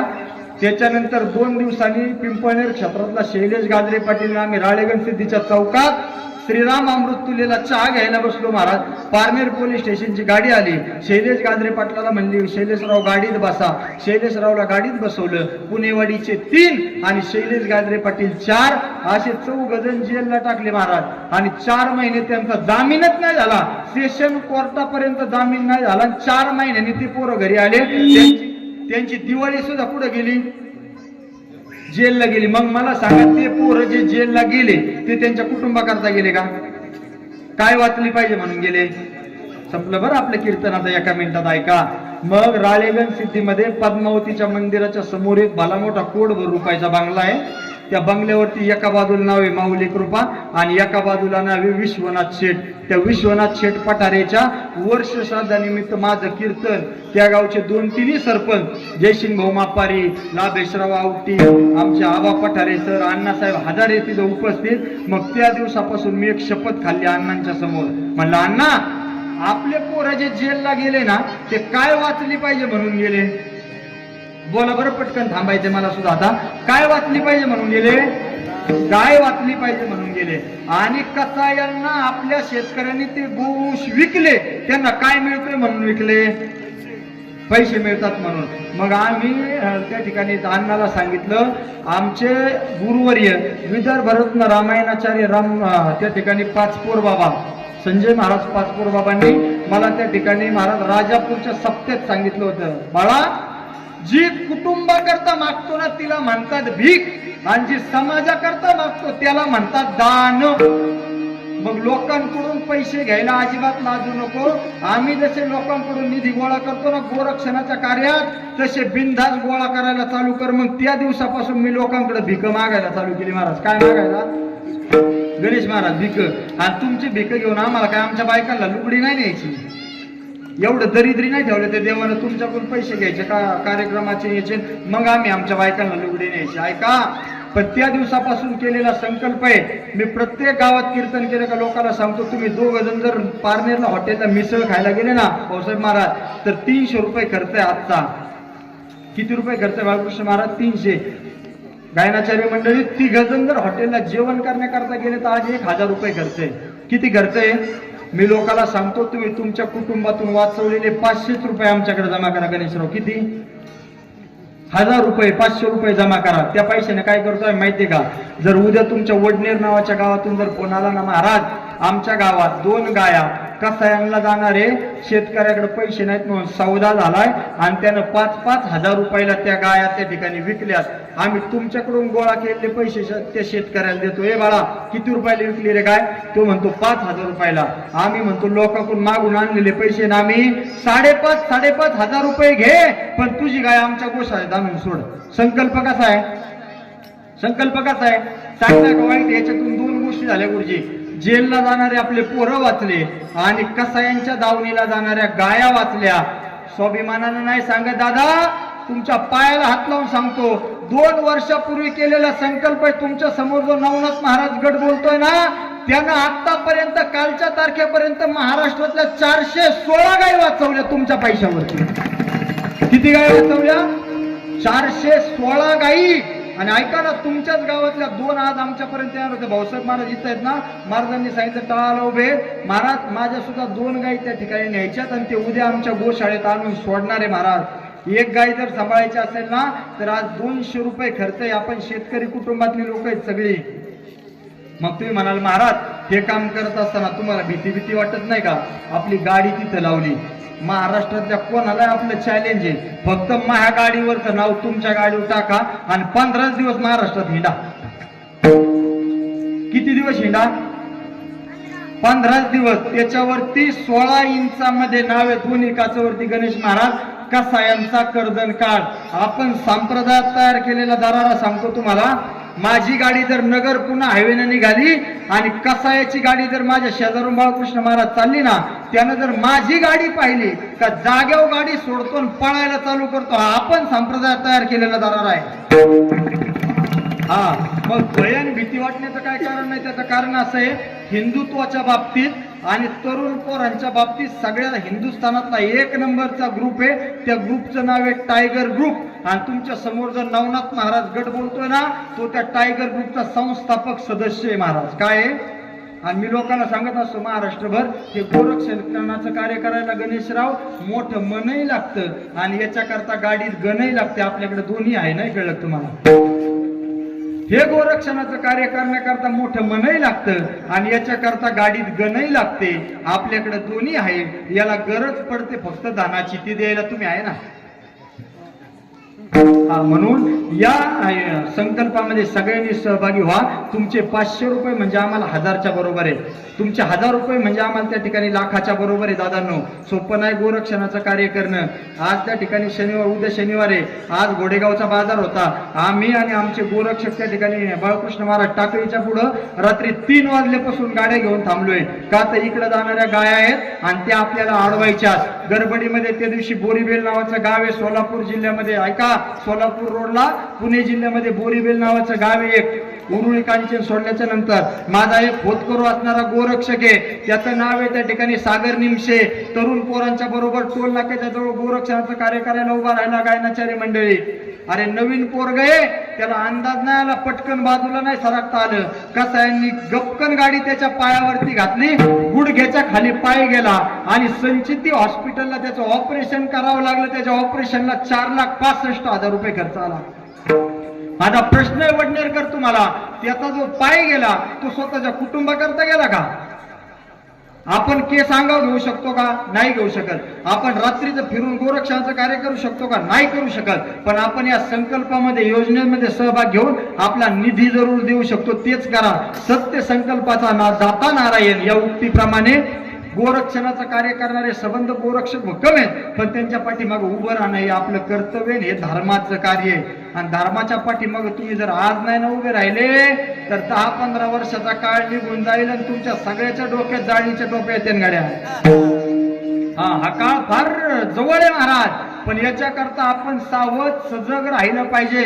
म्हणून बाळकृष्ण महाराज तुम्हाला द्यावे तेवढे धन्यवाद थोडेचे, कारण तुमच्याकडे 300चा आकडा पार झाला हनुमान चालीसेला. अनेकावरी होत नाही महाराज. हा तुम्ही तुमच्या लेकरांचं कौतुक करण्याकरता वाजवा टाळी एकदा जोरदार. 300चा आकडा पार झालाय. त्या 300 मधले फक्त 20च धर्मरक्षक झाले ना, फक्त 20. काय ताकद आहे हिंदू धर्माकडे कोणची वाकड्या नजरेने पाहण्याची. पण हे करण्याकरता आपण आपला पोरगा त्या ठिकाणी गोरक्षणाच्या कार्यासाठी धर्माकरता समर्पित केला पाहिजे.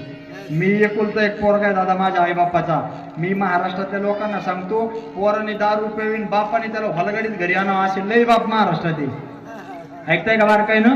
पोरग बेवडा असावं त्याला बापानं हलगडीत घरी आणावं असे लई बाप महाराष्ट्रात आहे. अरे बापानं दारू पिऊन पडावं पोरानं त्याला गाडीत घालून आणावं असे बी लई बाप महाराष्ट्रात आहे.